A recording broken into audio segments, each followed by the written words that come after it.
نمازیں نہیں پڑھی، کلمہ پڑھا صرف، نمازیں نہیں تھی، گناہگار تھا، کبھی پڑھتا تھا کبھی نہیں پڑھتا تھا، گناہ بہت کرتا تھا، لیکن گیا اس کی قسمت کا ستارہ چمکا، اس نے اللہ کی راہ میں جا کر جہاد کیا اور جا کر وہاں شہید ہو گیا۔ قرآن کہتا ہے اسے مردہ نہ کہو، اسے مردہ نہ کہو۔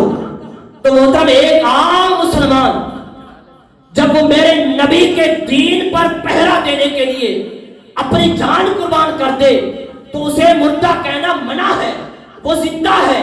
وہ بندہ کہ جو میرے نبی کے دین کو بلند کرنے کے لیے گیا، ارے جو میرے نبی کے دین کی پہرا داری کے لیے جان دی، وہ زندہ ہے، تو پھر اس آقا کا کیا عالم ہوگا، زندگی کا کیا عالم ہوگا۔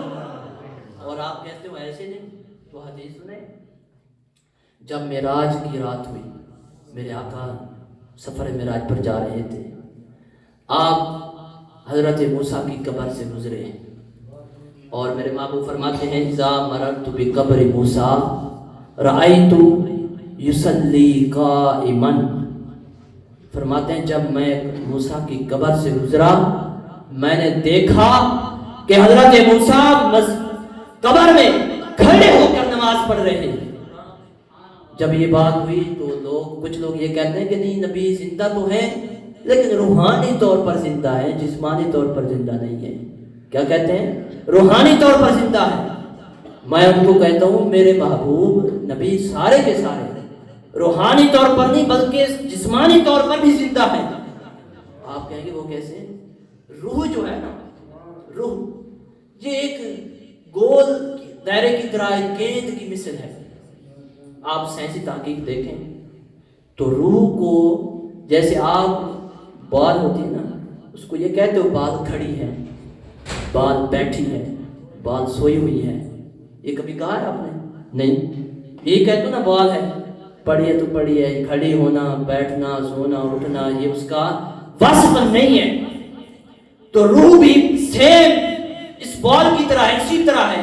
تو روح نہ کھڑی ہو سکتی ہے، نہ روح بیٹھ سکتی ہے، نہ روح سو سکتی ہے، اس کو کہا نہیں جا سکتا، اس طرح کا کوئی لفظ بھی نہیں بولا جا سکتا۔